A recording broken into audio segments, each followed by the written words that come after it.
68,862 करोड़ की एक बड़ी इन्वेस्टमेंट हमें भारत की जानिब से नजर आ रही है अगर हम लोग ट्रांसशिपमेंट पोर्ट की बात करें। और इंडिया के लिए कह लें कि एक बहुत बड़ी कामयाबी की भी बात है। और सबसे इम्पोर्टेंटली जो चीज इसमें इंक्लूड की गई है वो ये है कि इसके अंदर हमें कोई भी जो फॉरेन इन्वेस्टर है वो नजर नहीं आने वाला है। 55% कह लें कि इसके जो शेयर्स हैं एक ऐसा बंदा ऑन करेगा, ऐसी एंटिटी ऑन करेगी जो कि इंडिया से ही बिलोंग करेगी। और 45% कह लें कि ऐसे जो गवर्नमेंट है उसके पास जाएगी, क्योंकि ये एक जॉइंट वेंचर हम लोगों को नजर आ रहा है। ये स्टेट ऑफ मलाका के बिल्कुल करीब आपको दिखाई देगी। और जैसे कि ऑलरेडी इंडिया के अंदर इतने ज्यादा बड़े फॉरेन इन्वेस्टर्स बैठे हैं, तो इस बार इंडिया ने डिसाइड किया है कि क्यों ना हम खुद ही इन्वेस्टर्स बन जाते हैं और खुद ही इसके ऊपर इन्वेस्ट करते हैं। दूसरा हम लोग बात करेंगे कि कल 10 अप्रैल है, जेरी वेंस इंडिया के अमेरिका के जो वाइस प्रेसिडेंट है वो पाकिस्तान आने वाले हैं और डिसाइड करने वाले हैं कि जो cease fire between Israel, Iran और यूएसए हुआ है वो कितनी देर तक रहेगा और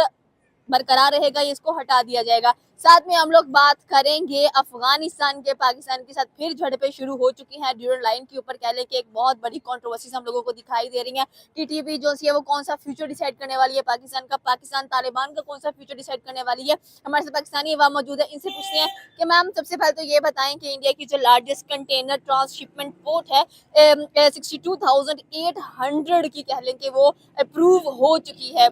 ये एक बहुत बड़ी कह लेंगे कामयाबी है भारत के लिए कि अब उनको किसी दूसरी पोत का इस्तेमाल नहीं इतना ज्यादा करना पड़ेगा। एंड सबसे पहले जो कॉस्ट है उसमें बहुत ज्यादा कमी भी आएगी।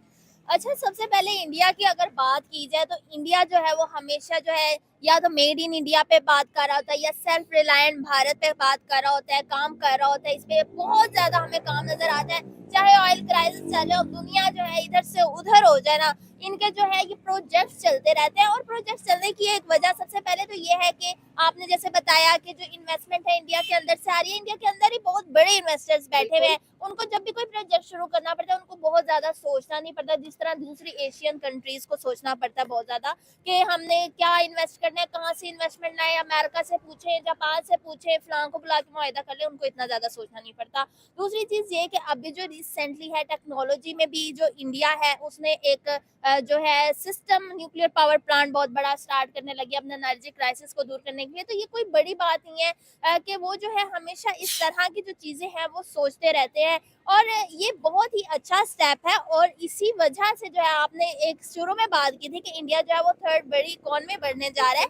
ये सारी चीजें मिला के ही जो है इंडिया को इस लेवल पे पहुंचाती है, उस मकाम पे पहुंचाती है कि इंडिया जो है वो एक इकोनॉमी बन चुका है और थर्ड इकोनॉमी बनने जा रहा है। तो यही सारी चीजें हैं जी। सेकंड बात हम लोगों ने की कि अफगानिस्तान, बल्कि हम लोग पहले बात करेंगे जेडी वेंस जो कि अमेरिका के वाइस प्रेसिडेंट हैं, वो कल 10 अप्रैल पाकिस्तान में आने वाले हैं।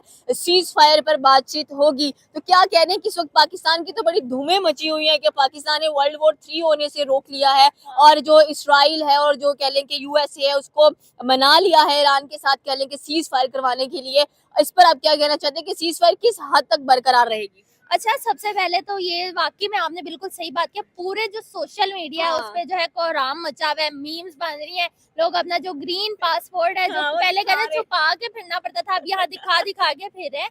तो ये बहुत अच्छा स्टेप है। अगर आप गवर्नमेंट को सपोर्ट करते हैं, नहीं करते, जो मर्जी जितना मर्जी आप क्रिटिसाइज कर लें, ये एक ऐसा स्टेप है जो कोई और जो है कंट्री एशिया में इस तरह का स्टेप नहीं ले सका। पाकिस्तान और चाइना की तरफ से लिया गया डेयरिंग स्टेप है। दूसरी चीज ये कि जो अमेरिका से जो भी वहां से ऑफिशियल्स आने हैं उनका, ट्रम्प का तो हमें नहीं पता कि वो कब यू टर्न ले ले, कब अपने इंटरेस्ट के लिए कोई मुआहिदा कर ले, बाद में यू टर्न ले ले। तो ये चीजें मुझे नहीं लगता कि ऑफिशियल है। वैसे तो यही कहा जा रहा है कि 2 हफ्ते के लिए सीज फायर पाकिस्तान कराने लगा है।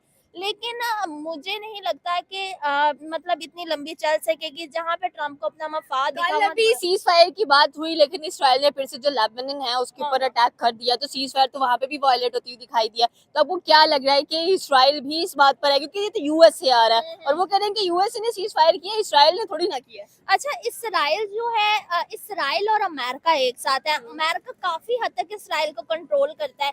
अमेरिका ने बहुत सपोर्ट की, इसलिए इसराइल की इतनी हिम्मत बनती कि वो ईरान पे अटैक कर सके। अब जो लबनान वाला मामला है वो ये कह रहे हैं बीच में कि हमने जो एग्रीमेंट साइन किया था सीज फायर का, हम एग्रीमेंट करने जा रहे हैं, उसमें लबनान को नहीं हम देखेंगे। उन्होंने शुरू में ही कह दिया था, इसलिए ये लबनान वाला थोड़ा इशू आ रहा है। दूसरी तरफ ये कि अमेरिका पूरी कोशिश कर रहा है, जिस तरह से पूरी दुनिया में ऑयल क्राइसिस है, अमेरिका की कोशिश यही होगी कि इसराइल को रोकने की कोशिश की जाए। फिर इसराइल रुके या ना रुके, वो फिर बाद में इसराइल इसके कॉन्सिक्वेंसेस देखेगा। बिल्कुल आपकी बात सही है। साथ में हम लोग ये अफगानिस्तान और पाकिस्तान की जंग रुक क्यों नहीं रही है? हम जहाँ पर दूसरों के सीज फायर्स करा रहे हैं, यहाँ पर हमारे मुज़ाकरात क्यों नहीं सेट हो पा रहे? अच्छा, ये जंग मुझे नहीं लगता कि आगे भी कभी रुक सकती है, और अभी भी नहीं रुक रही, और पास में भी देखा जाए, मतलब हमारे मुझे नहीं समझ आ रही कि ऐसी क्या चीज़ है कि हमारी ब्रदर कंट्री है, हमारे नेबर कंट्री है, हमने उन्हें जो है पनाह दी थी अपनी कंट्री में, क्यों ये इस तरह से ये चीज़ें जंगों की तरफ जाती जा रही हैं। और अभी जो है इंडिया ने जो है एड दिया बहुत ज़्यादा अफगानिस्तान को, क्योंकि अफगानिस्तान जो है इतना डेवलप्ड कंट्री नहीं है, इन सारी चीज़ों से उसे नुकसान हो रहा है, फिर भी वो जो है वॉर करता ही जा रहा है। मुझे लगता है कि मुझे उसका मसला क्या है? कह रहे हैं कि तालिबान के साथ, अफगानियों के साथ बड़ा जुल्म भी किया पाकिस्तान ने, और स्पेशली अगर देखा जाए तो कहते हैं कि अफगानिस्तान नमक हराम भी नजर आते हैं कि हमने आप इतने एहसानात किए हैं और आप ये सारी हरकतें क्या कर रहे हैं। लेकिन कोई ना कोई तो वजह होगी, कोई ना कोई तो ऐसी होगी जहाँ पर हमने निगलेक्ट किया होगा अफगानिस्तानियों को, और ये हालात आ रहे हैं। और फिर ये भी बात आ जाती है कि चले फिर इंडिया सपोर्ट कर रहा है अफगानिस्तान को बहुत ज्यादा। अगर इंडिया इतना ही सपोर्ट करे तो अभी तक हमें राफेल जेट्स नजर आते हैं अफगानिस्तानियों के पास, उनके ब्रह्मोस मिसाइल्स नजर आते हैं, ऐसा तो कुछ नजर नहीं आ रहा है। इंडियन पायलट्स नजर आते हैं वहां पर। मुझे तो लगता है इनके दिमागों में कुछ घुसा हुआ है ऐसा,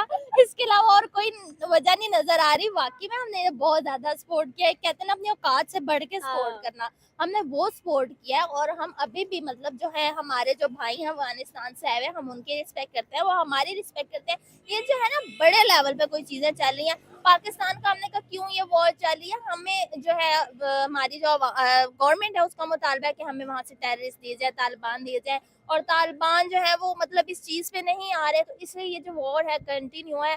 और मुझे नहीं लगता कि आगे कब तक कंटिन्यू रहेगी। अगर अफगानिस्तान को कहीं से तो ऐसी सपोर्ट मिल रही है ना कि वो जो है किसी बेस पे ही वो जंग स्टार्ट कर रहा है, वरना तो वो रुक जाता। तो कोई ऐसी चीज है अफगानिस्तान के पीछे जो कि अफगानिस्तान और पाकिस्तान में वॉर की मुसलसल कोशिशें कर रहा है। हम लोग उसकी बात करते हैं मेडिएशन की, कि जहां पर इंडिया, चाइना और पाकिस्तान आ रहे थे, तीनों मुल्क साथ आ रहे थे। अगर हम लोग साउथ ईस्ट एशिया की बात करेंगे, ये लोग सीज फायर कराएंगे, ये लोग मेडिएशन की बात करेंगे। पाकिस्तान और चाइना सामने आ गया। ईरान भारत की तरफ क्यों नहीं गया? हालांकि ईरान ने कहा था कि भारतीय लोग मेरे बहुत अच्छे दोस्त हैं। भारत ने मेडिसिन की शिपमेंट भी भेजी वहां पर, इतना कुछ प्रोटोकॉल दिया ईरान को, तो फिर ईरान की फर्स्ट प्रायोरिटी भारत क्यों नहीं बनना चाहिए था? अब मुझे लगता है कि पाकिस्तान जो है वो ऐसा कंट्री है, इस्लामिक ब्रदर देखकर कह दिया कि चले हम हेल्प आउट कर देते हैं। ऐसी तो कोई कोई तो ऐसी चीज होगी ना पाकिस्तान के पास। अगर मेडिएशन की बात की जाए या ताल्लुकात की बात की जाए, तो अमेरिका के साथ कहा जाता है ये कि पाकिस्तान के बहुत अच्छे ताल्लुकात हैं, और ईरान के साथ भी। ईरान की जो स्ट्रेट ऑफ हॉर्मुज है उससे जो वाहिद जो शिप्स गुजरने की परमिशन मिली ये थी, 3 मुल्क थे। वो पाकिस्तान को ज्यादा मिली थी। Okay. इंडिया की निस्बत पाकिस्तान की जो 20 शिप्स हैं उनको गुजरने की परमिशन मिली थी, और वाहिद कंट्री थी, कहते थे कि पाकिस्तान झंडे के साथ गुजार जाएगा। इससे हम समझ सकते हैं कि जो ईरान का झुकाव है ना वो पाकिस्तान की तरफ ही बहुत ज्यादा रहा है हमेशा से। चाहे पाकिस्तान इस मौजू पे न्यूट्रल रहे, चाहे पाकिस्तान नहीं बायस हो सका अपने जो ईरान है उनके लिए, लेकिन ईरान एक ब्रादर कंट्री भी आ जाती है बीच में, दूसरी फॉरेन पॉलिसी भी आ जाती है, और काफी चीजें ऐसी होती हैं। उन्होंने इंडिया की तरफ से, क्योंकि पास में इंडिया ने इसराइल का दौरा भी किया था, तो मेरा ख्याल है कि उनको थोड़े से ट्रस्ट इश्यूज होंगे जिसकी वजह से वो ये नहीं कर सके। हम लोग, आपने ट्रस्ट इश्यूज की बात की, एक तरफ हम एक इस्लामिक ब्रदर के सीज फायर करा देते हैं, एक तरफ इस्लामिक ब्रदर के साथ लड़ी जा रहे हैं। बिल्कुल यही बात है। अब हम खुद नहीं लड़े, जाहिर है उधर से भी कोई रिएक्शन आ रहा है तो लड़ाई हो रही है।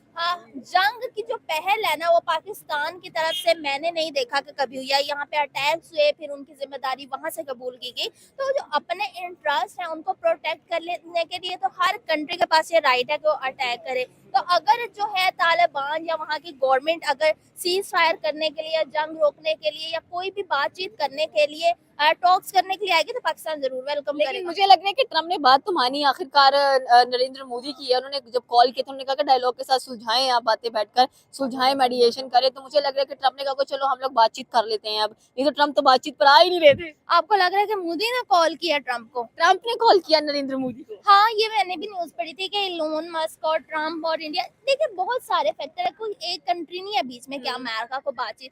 अमेरिका वैसे इशारे दे रहा था कि हम सीज फायर कर देंगे या रास्ता खोल दे स्ट्रेट ऑफ हॉर्मुज का, हम उसके बदले में ये कर लेंगे, वो कर लेंगे, डील कर लेंगे। तो अमेरिका मुझे लगता है कि कोशिशों में था कि कोई तो आए जो हमारी बातचीत कराने की कोशिश करे। ईरान की तरफ से ऐसा नहीं देखा जा रहा था, लेकिन अमेरिका मुसलसल सिग्नल दे रहा था और कोशिश कर रहा था इनडायरेक्टली या डायरेक्टली दूसरी कंट्रीज के साथ कि कोई चीज जो है कोई बंदा इसमें पड़े। तो जाहिर है हमारा नेबर कंट्री है, और दूसरा ये भी कहा जा रहा है कि जो है ईरान के बाद अगला निशाना पाकिस्तान होगा। तो हमारे जो है हम सीज फायर करा सकते हैं अगली बारी वो यही बात है कि पाकिस्तान सुलह भी करा रहा है और सबसे ज्यादा पेट्रोल प्राइस भी पाकिस्तान में बढ़ रही है।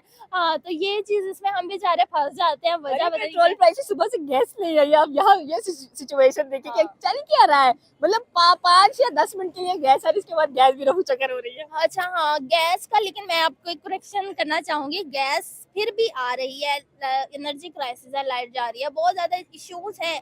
लेकिन वही बात है ना कि पाकिस्तान सुलह करा रहा है और सीज फायर दूसरों के कराएंगे, मुल्क को सुधारेंगे नहीं। वो यही बात है ना कि हम मुल्क को भी सुधारना चाहिए। सीज फायर भी बहुत अच्छा इनिशिएटिव है और लोग जो है वो मतलब अप्रिशिएट कर रहे हैं, अच्छा है तो अप्रिशिएट कर रहे हैं ना। लेकिन अपनी इकोनॉमी पे भी कुछ देखना चाहिए। जैसे वहाँ पे एक तरफ वॉर चल रही है, लेकिन ऑयल क्राइसिस उस लेवल के उधर नहीं है देखा जाए तो। और अभी भी जो है वो न्यू टेक्नोलॉजीज बना रहे हैं, अब न्यूक्लियर पावर प्लांट लगाने लगे, अपने फ्यूल सिस्टम को बेहतर करने की कोशिश करें। इंडिया की तरक्की नहीं रुकी है, उसने जारी और सारी रखा है। अभी भी जैसे हम लोगों ने ट्रांसशिपमेंट की बात की कि सबसे बड़े कंटेनर्स की जो ट्रांसशिपमेंट है वो इंडिया अप्रूव कर चुका है, इंडिया काम जारी करने लगा है। वो तो खुशबाश है अपनी कंट्री में, और उनकी जो सोवरेनिटी है वो भी प्रोटेक्टेड नजर आ रही है। बिल्कुल यही बात है। इसी तरह पाकिस्तान को भी सिर्फ एक ही डायरेक्शन को लेके नहीं बैठ जाना चाहिए कि ऑयल क्राइसिस है क्या करें।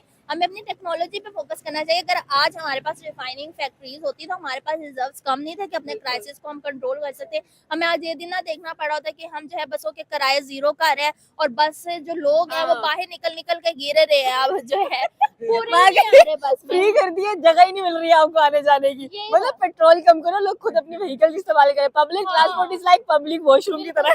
बिल्कुल यही बात है। मेरे तो भाई ने साइकिल ले लिया कि वो बस में सफर नहीं करना चाहता, तो मैं बस में बेचारी सफर कर रही हूँ। तो हमें ये सारी चीजें देखने को मिलती हैं। तो हमारी गवर्नमेंट को भी चाहिए कि वो ना सिर्फ ये ठीक है अच्छी पॉलिसी है, लेकिन आपको मल्टी डायमेंशंस में काम करना चाहिए अगर आप एक गवर्नमेंट के हेड हैं। ओके, ये थी पाकिस्तानी अवाम की राय कि जिस तरह से इंडिया ने कह लिया कि अपना बिगेस्ट जो ट्रांसशिपमेंट पोर्ट है उसका अप्रूवल उनको मिल चुका है और एक बहुत बड़ी इन्वेस्टमेंट इंडिया के अंदर होने जा रही है, स्पेशली इसमें कोई फॉरेन इन्वेस्टर्स इंक्लूडेड नहीं है। आपकी क्या राय नीचे के कमेंट सेक्शन में बता सकते हैं। हमारे चैनल को सब्सक्राइब करना बिल्कुल मत भूलिएगा। तो मिलता है अगली वीडियो में। अल्लाह हाफिज़।